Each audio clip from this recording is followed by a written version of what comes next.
So Bev and I work at the Helen Keller Society, and we are primarily involved in helping clients who have low vision. So this is a very broad term, which can cover anything from very little vision to actually quite a lot of functional vision. And so we will always start with an assessment and then have a very functional problem-solving kind of approach to help our clients. So today, I'm going to focus on more of the low-tech solutions, the problem-solving, and then a bit later, Bev's going to talk about the more high-tech and the assistive devices that may be able to help you. So we just like to suggest planning and problem solving using a couple of guidelines. And I want to try and make it as easy to remember as possible. And so we like to think of the 4 B's. We like to think of bigger, making things bigger, brighter, making things brighter, which involves lighting and glare management. We think about bolder, which involves using contrast. And then the 4th one, which we kind of added, was be organized and systematic. And the thing is that one needs to apply these principles in all situations to optimize vision.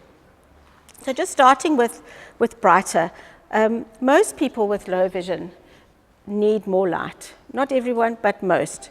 It enhances visual acuity, contrast, and color perception. So the first thing to think about is just in your homes, making the most of natural sort of daylight. And lots of people find they see better in the daylight. So just keeping your curtains open, keeping the windows clean, also being a bit careful of your positioning of furniture. So if you've got a desk in front of a window, the child's going to be having the sun shining straight in. That's not going to be helpful. That's going to increase the glare. So you've got to be careful of that. Then once you've sort of dealt with the general lighting, thinking about the daylight, then think about the general lighting in your house. So you want to try and have bright but even lighting. That's not going to cause glare. And also so that if you're going from one room to the next, your child's not having to accommodate. You know that thing where you walk from outside and it's bright and you walk inside and suddenly you don't see? You don't want your child to have to be adjusting all the time to that kind of thing. But remembering also that passages and stairwells need to be well lit for your children. And we were just thinking about, specific sort of solutions, and with, for example, having a baby that's lying perhaps on a changing mat. Just be careful of the positioning of the light. You'll be wanting light, but we don't want the light directly above her. Then she's going to be struggling with more glare, then it won't be as beneficial for her. So just think about where the lighting is positioned.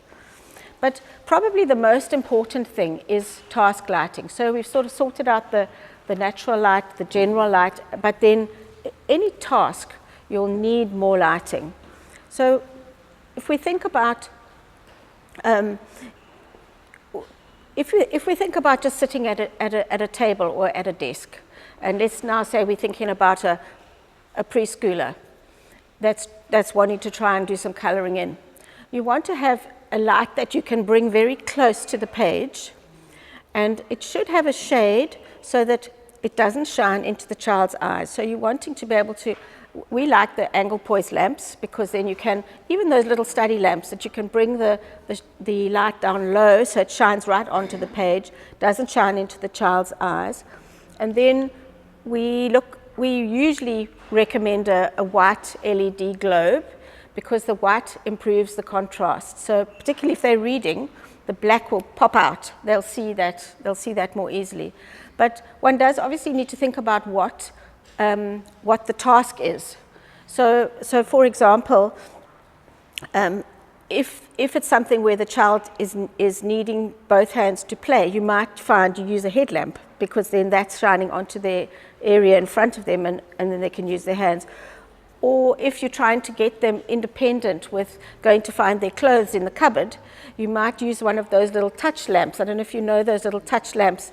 They've got a sticky back, and you can put it under the shelf so that they can touch the lamp, and then it shines down, and then they'll maybe be able to see their clothes or their socks or their undies a bit better. So it's got to fit the task as well. But just remember, it mustn't shine into the eyes. So it's the angle poise, the shade, the white LED. Those are our, take-homes from that. And then also just remembering that you have to do this in whatever situation you're in. So if the child's already at school, you need to make sure that the lighting for the child is good at school. Hopefully the teacher will be on board with this, but just if the child's in a mainstream school, perhaps you do need to engage with the teacher and just explain what your child needs to be able to see the best he or she can. But then the other side of the improving the light is that when you increase light, you also increase glare. And glare can make your vision blurry, it can make you uncomfortable and actually see less. It reduces contrast and all of that. So it also can reduce depth perception, and you can have this problem with a slow accommodation from bright to darkness. So it's very important then to just be aware of whether your child is struggling with glare. I think little ones, you'll actually, obviously, if you're observing them, you will see that if you're getting out of the car at the beach and suddenly he's like stops and he's uncomfortable, or he might be just grumpy and distressed and that kind of thing. So just be aware about that. He might really struggle if you're going from inside out. He might suddenly sort of stop at the door for a while he's waiting to sort of accommodate there. So almost every client that we see struggles with glare. And so it's something that we always ask, and we always try to help them with some solutions in that regard. And there are lots of things that one can take into account, but one of the things that we look at is we look at the use of sunglasses. So we have a range of different colored sunglasses. So what they do is they allow different amounts of light in, and certain colors will work better for certain people. And so the thing with the sunglasses, if you're going anywhere for sunglasses, is you should actually see better with the sunglasses. You should see better, and your eyes should be more comfortable because the glare has been managed. So those two things are very important. And also, if you're looking for sunglasses, think about getting something that either wraps around your child's face, or if they're wearing spectacles. No, don't tell me 2 minutes left. Don't. Oh my word. Okay, I'm going to cut short. Okay. So sunglasses are an option, but remember hats, and also that the sunglasses need to have UV protection built in. So always look for that. Okay.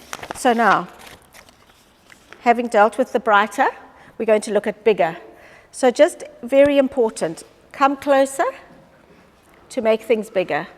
If you think about it, if you sit closer to your TV, it's bigger. So for children with low vision, if a toy's out of visual range, he won't know it's there.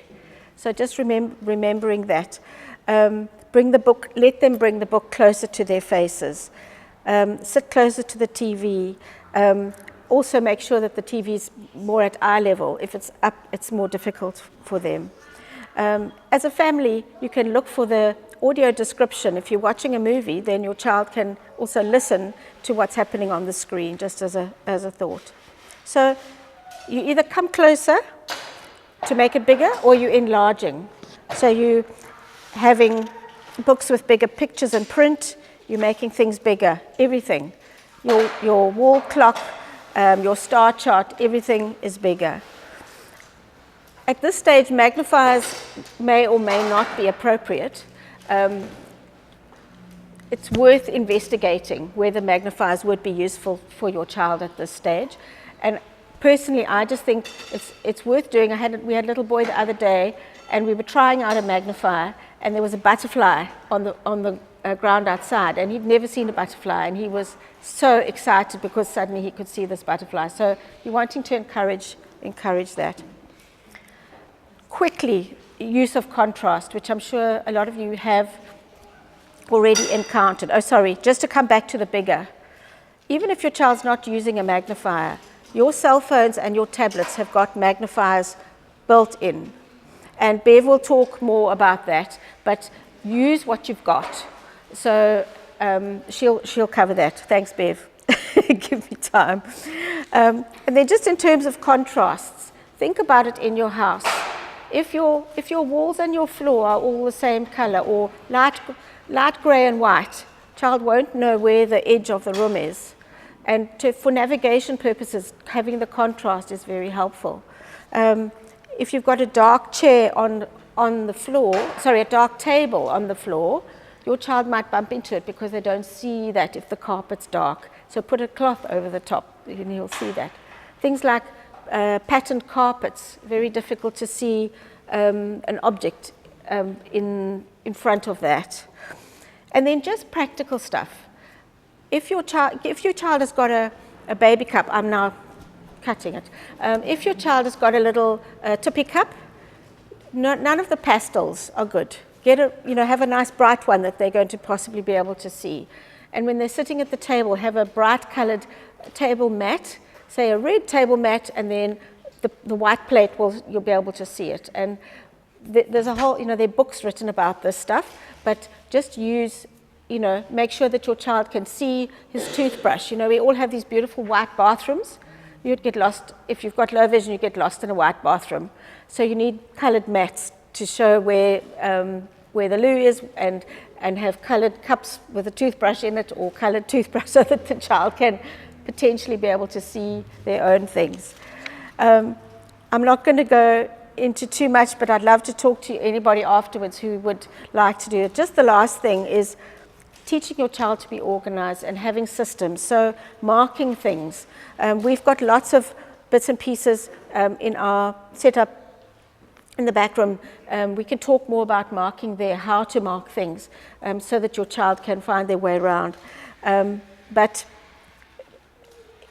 teaching your child to be organized and your whole family to be organized so that if something is put in a certain place, it stays there. That will help your child to find what they need. And as an adult, then they will already have systems in place. Just one little example, which we use often for adults, but can certainly be used for children. Adults are terrified they're going to go outside with one blue shoe and one black shoe on. So what we suggest is just having elastic bands, put them around the pair of shoes and into the cupboard, and then when you take them out, you will have your correct pair of shoes, and you won't be walking out with the wrong ones on. So this is not a very professional thing at all, but I'm going to just put this into your folder. So just when you see that, you're going to think light, right? Here you're going to think managing glare. Here you're going to think making it bigger. Here you're going to think contrast, and here you're going to think organized. Sorry. So please come and talk to us afterwards. Having now destroyed the tech. But thank you for listening, and I hope it was helpful. Okay. Thank you.